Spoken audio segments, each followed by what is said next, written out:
And what I learned is that if you lean in to the change, you're better off for it. And the things that you don't acknowledge, the things in the dark, still can get you. So you better just be more aware and more present. And I think that is the thing that I showed up every day and going, all right, I am nothing but adaptable. So what is this next chapter going to need from me? What is this next chapter?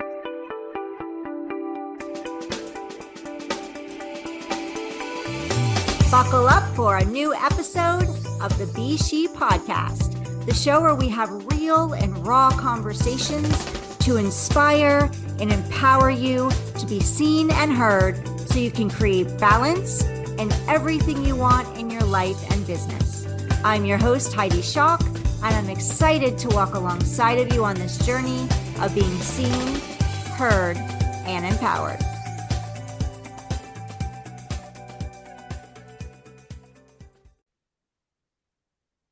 Welcome to the S.H.E podcast. Be seen, be heard, be empowered. I'm your host, Heidi S.H.E, and we're going to have some fun today. I love my guest. I've spoken with her many times before. She has been a guest on our other podcast, the Business Growth Spotlight, and I'm so honored. And it's going to be such a privilege and a joy to be having her on this show as well, because on this podcast we go deeper.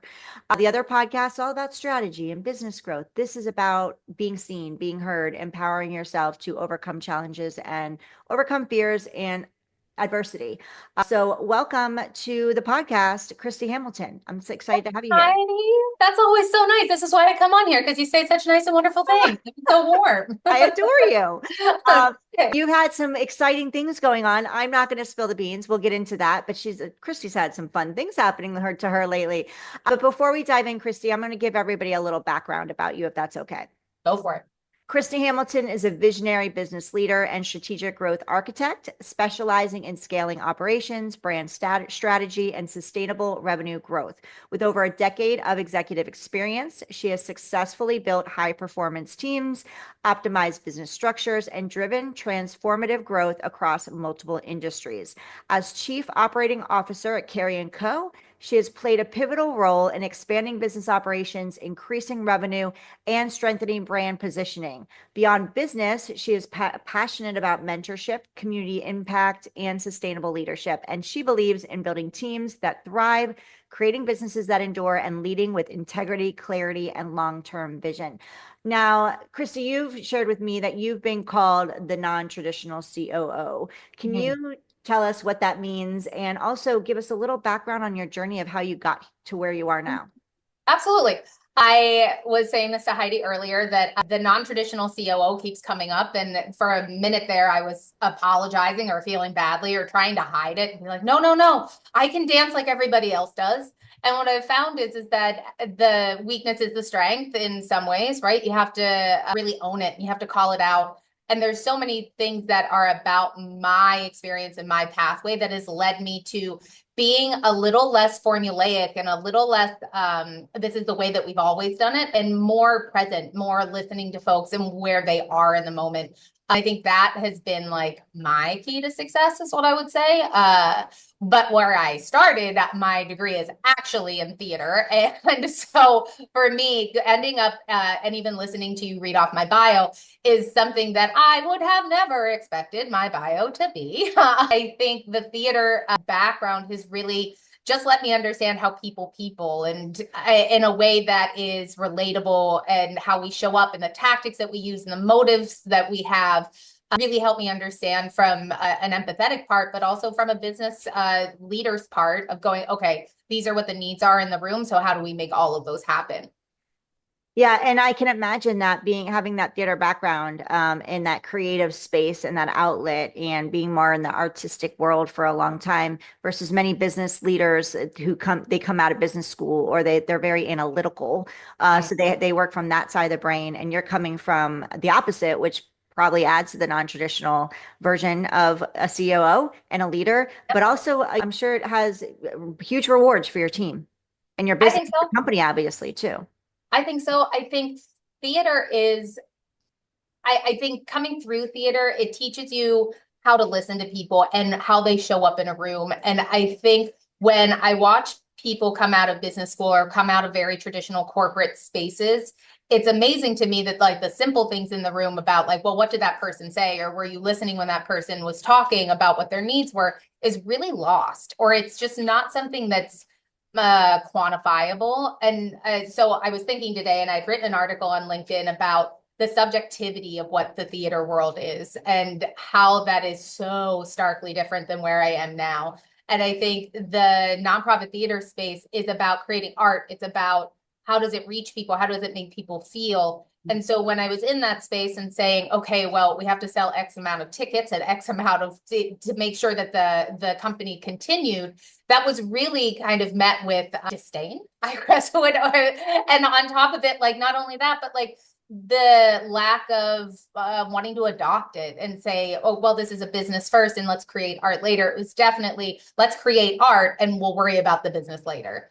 And so that subjectivity is something that I bring to this space that is so metrics driven and KPIs and what is the bottom line and what is your quantifiable things. And I think that subjectivity is like, I don't know, the sauce of life, I guess, if you wanted to use something, because the subjectivity allows for judgment. And it allows for judgment in a way that isn't about numbers. And it's about, well, how did we get to these numbers and how do we get to other numbers? It is all reliant on people. No matter how much you automate, no matter how much AI is in our life, you still have to understand people on the other end. Yeah.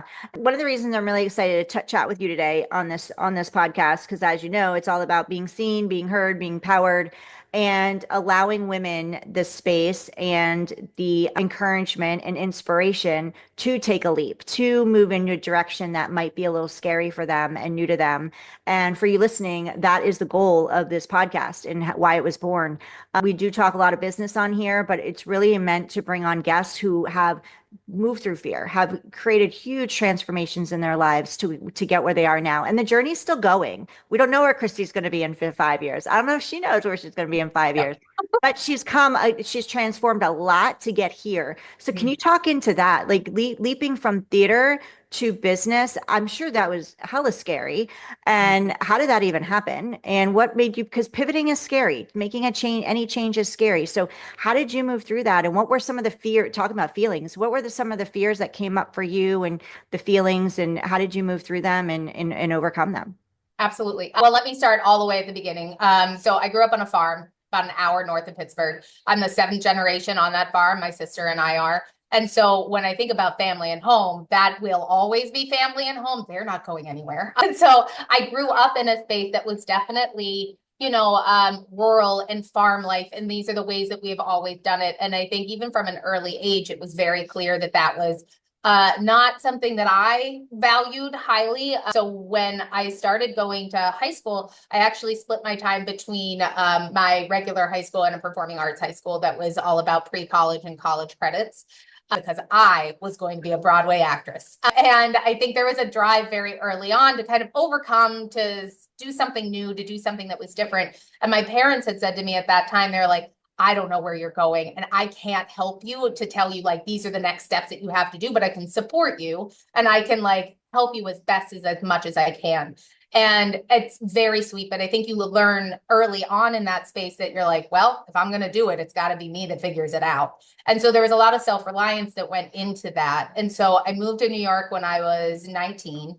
And so I took a year off during like when I started college and when I finished it. And I moved here and I was like, all right, I'm going to show them. And then I got here and I was like, oh my God, I don't want to be an actress at all. It's so like, there's no power in it. There's no control. It is a marathon of like really having to show up and take rejection day in and day out on very subjective things. How you look. Do you look like the person's mind has this character looking? And so very quickly I was like, I don't think this is for me. And I went through like the New York story, bartending and waitressing and picking up like odd jobs. And when I was doing that, I went back to school and finished my degree and ended up with theater and political science. So when I had started my professional career, I ended up in general management for a nonprofit theater company. And what that also taught me is that like, well, there's this piece of the business and then there's this piece of the art. And so when I had started there, I learned how to wear two hats, how to be different in each room that you're in. They had a lot of celebrities work there and a lot of artists. So like that's another personality, like dynamic that you have to take into consideration. And I was young. I in my early to mid 20s. I had gotten married at the time to an actor on top of it. So I was deep in the actor world. It was a lot of steps that really brought me back to leadership and what it meant to show up differently depending on what the room needed. And I think there's no, I think that can kind of sound strange and it can be a little like chameleon or who are you then? But I think there's a lot of power in being able to either take a step forward or take a step back, depending on what the room needed. My marriage taught me a lot of lessons that were very hard won. He was definitely opposite that I was as well, from a different background, from a different, like from the city, and I was from the country. I mean, you can name the parallels to all of it. And what I really walked away from was that there's this piece in a song that's like, I've suffered for the peace in my mind. There were a lot of hard knocks in that time. And what I learned is that if you lean in to the change, you're better off for it. And the things that you don't acknowledge, the things in the dark, still can get you. So you better just be more aware and more present. And that's not to say that you're always going to see everything, but don't be afraid to have those hard conversations, even if it's with yourself. And I think that is the thing that I showed up every day and going, all right, I am nothing but adaptable. So what is this next chapter going to need from me? What is this next chapter in the story of my life, which has had multiple different chapters in multiple different worlds. And I think where I am today is not, even in my worst days, could not have imagined it being as good as it is now. And I think that's a testament to really not being afraid and to charge ahead, even when you don't know the next step. Yeah, you have to move through the scary and move through the unknown. No matter how you're feeling about it, whether you're feeling excited about it or you're feeling fearful of it. And I love that you said lean into the change. I think so many of us pull back when there's change. We like fight, resist against it. And I really think that was a key takeaway to lean in. And also, I'm sure you had to learn to trust yourself too. And you said having those hard conversations sometimes with yourself. Many times we need to be having those hard conversations with ourselves versus having those hard conversations with others, because others are actually a mirror. We're getting a mirror of what, the reflection is us. How are we showing up in the world? It's being mirrored back to us. So, in many, many ways. So starting with that conversation with you, yourself, me, myself, and I, before having that conversation with somebody else is very helpful. And if you want the outside to change, the change needs to start from you, from us. And Well, that's and I guess from to the your inside of point, us. Yeah. I think the trust in yourself, I don't know about you, but I had to earn that trust in myself because it would definitely wasn't something that I was like, all right, this is who I am and this is how I'm moving forward in life. I definitely took a more circuitous route. So when I came out of my marriage or I got divorced, it was like relearning who I was and what was important to me. And I remember going through an exercise like probably at the beginning of the worst parts of it and going, okay, I'm going to wake up every morning and I'm going to read. I went through a section of self-help books like we all do at some point. I've read The Course of Miracles, which is this huge tome of like words that take a long time to understand. It was very helpful in categorizing my thoughts or adding discipline to like how I could see the world or different shifts.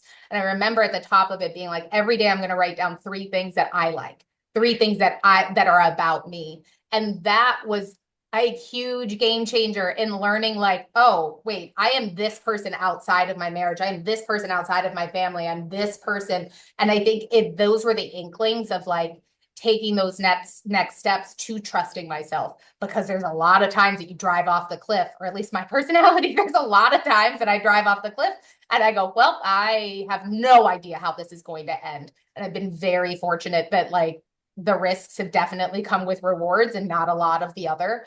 I think the trust piece was learning to understand myself.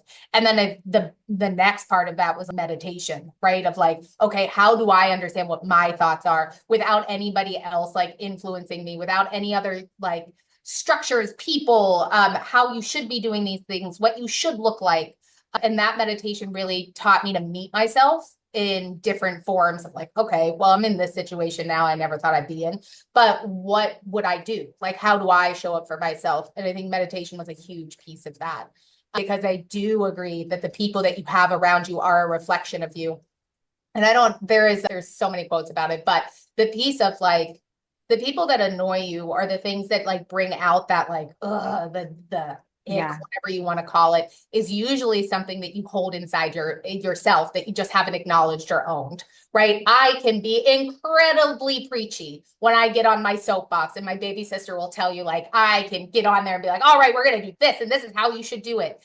And guess what? When somebody does that to me, I'm super annoyed. I'm like, get out of here. I don't need you. And so I think it's that insider awareness of going, okay, this person is bothering me. What about this is the thing that is bothering me? And do I hold a piece of this too? So I think there's a lot of ways to trust yourself, but I think getting to understand and know yourself in the scariest moments and in the good moments is how you're resilient. Like, that's resilience to me. Yeah, absolutely. Yeah, those triggers are really great areas to kind of go, okay, I just got hella triggered, really triggered. Now I get to go deep and look at that a little more. Like, why is that triggering me? And do I really want to continue feeling triggered by this? No, right?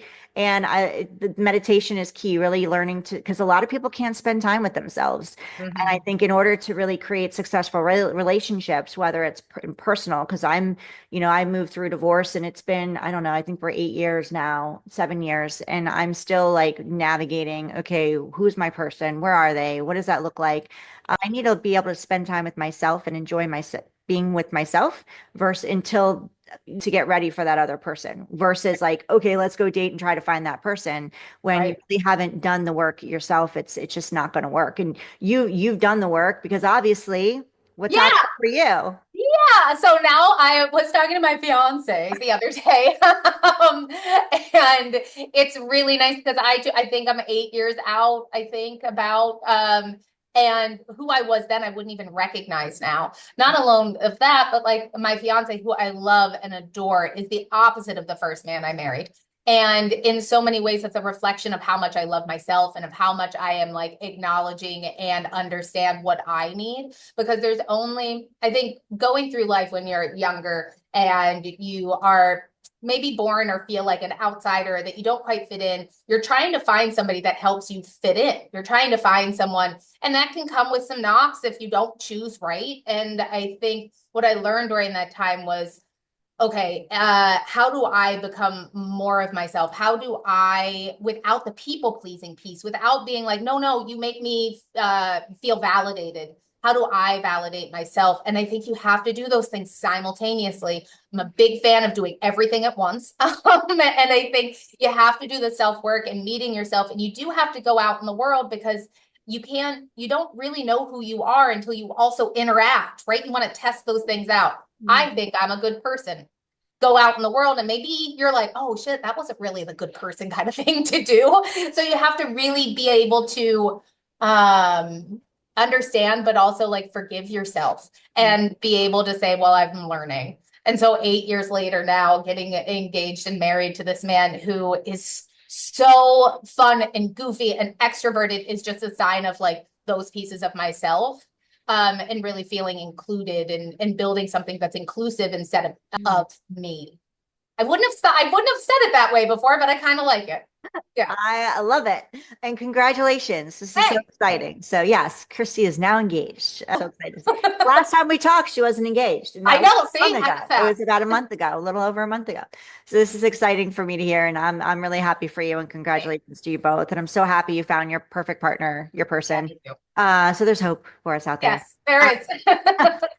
And just like you said, this is a baby step journey. This is not, it's literally just making a point to put one step in front of the other each day. You don't have to take that big leap into, it's been an 8 year journey for Christy. It's not, didn't happen overnight, so she took the step, one step at a time. She did the work. She learned how to give herself grace, forgive herself. And I think that's a key point, is that we can beat it. We can spend a lot of time and waste a lot of time beating ourselves up when that does nothing but make us feel more crappy, and it's not doing anything for you or the people in your space, whether it's your kids, your family, your loved ones, your friends, it's not benefiting them in any way either. And why do we talk to ourselves so much worse than we would talk to anybody else? So give yourself some grace, give yourself some love, and just make sure you're just putting one step in front of the other. And if you fall, pick yourself up, back up, and dust yourself off. And again, forgive yourself and keep going. So, Christy, what would you say? What would be some advice for if a woman's listening right now and they're navigating a relationship, thinking about a relationship transition, or they're navigating one, or even an employee, like what's the word I'm looking for? A work pivot. Let's just call it that, a work or business pivot. What would be some advice that you would say to help them, move forward in making a decision or in taking action? What a good question. And I needed so much of this in so many different places. And that's not to say I don't need it now. I constantly need that. But I think what I was always looking for, I was looking for something outside of myself. And I think when I had started originally, when I knew the relationship wasn't right, and I knew the work environment wasn't right, or it wasn't, and my best girlfriend tells me this, she was like, it's very clear when you reach your point where you've outgrown something, because then everything starts to chafe you. And it's not only just internally how you're talking about it, it's externally how like people are meeting you, or like what you're hearing from other people. And I think that chafing is really the time to go out and test your theories. I think that's a big part of, and when I was going through like the end of my marriage, I was sitting there, I was in the Facebook groups, and I was looking for like, well, what happens when a marriage ends and what does it look like? And then having conversations with myself, and then also like looking for answers in books. And I think, because right then at that point, like I had a very, very small circle, if anything. And so that part was good. And then I find like when the business part happened too, it was like, all right, what does my business piece look like? What makes me happy? What are things that I know are strengths of mine that have been underutilized, or at the best, like demonized, right? And so I think oftentimes what you think is your weakness, what you think is your failure or flaw, is actually the thing that you need to pay attention to, because that's probably the thing that gives you your unique spin, your dream. And I think for me, that was always been that I'm outspoken, and I can be brash, and I can be what do people call me? Definitely not the let's sit down and like plot out every step, right? It's more about action. My current boss now tells me I'm all gas, no brakes, right? So it's like, let's go forward, move the things. And I think what I've done, if I was in the position that I'd say now, is that it's all going to be all right. Like change can be scary, but it's going to be fine as long as you take that next step. I don't believe in staying static. I think a lot of our like malaise comes from staying in a place that we know we shouldn't be in. And I think taking a next step, whatever that looks like to you, is the right step, just to show yourself that you have the agency. If you're not happy with your life, change it.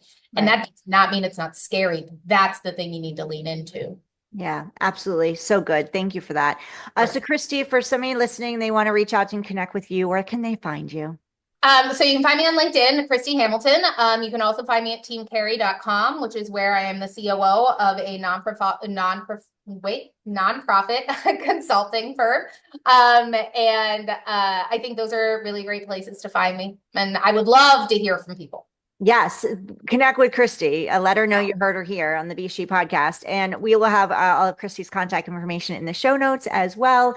So, Christy, before we wrap up, do you have a fun fact, something behind the scenes of Christy that we wouldn't know by just checking out your LinkedIn profile or hearing you today?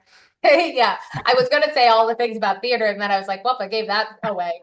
But my favorite nickname is one another best girlfriend gave to me. They call me Hummingbird because I have a big sweet tooth. I am always go, go, go, go, go. But I think that's the thing that it's like a fun fact, I guess, about me, is that my nickname is a hummingbird.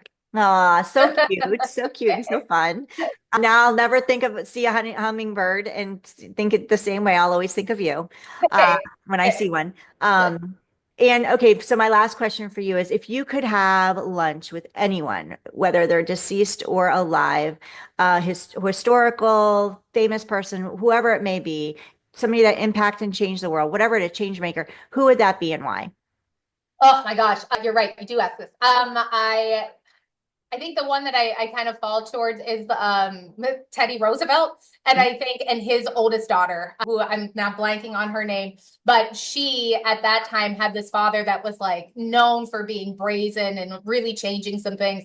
But she, as a woman during that time, was definitely not kowtowed. She was going out, she was partying, she was dating, she was talking about media and politics back then. And I think to myself, what an amazing family to have sat down across from and like have drinks and eat with, because I'm pretty sure it's not boring. And but I think it would be the two of them if I could. But that family Yeah. sounds like a blast. That so good. I love that answer. That's why I like this question. I hear all these different answers and I'm like, oh I yeah. bet. So if somebody ever was ever to ask me, I'm gonna be like, I don't know. There's too many.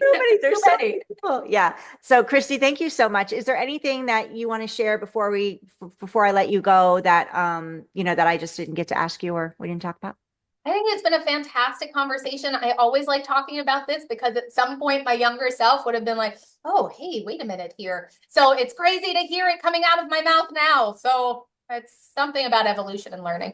Absolutely. You've come a long way. You've Yeah. created this amazing journey. There's so much more to come. I can't wait to watch it evolve and grow as you move Thank you. forward. So thank you for being here today. Thank you all for listening to Christy and I. Make sure you go check her out and go connect with her. Reach out to her on LinkedIn. Go check out the website.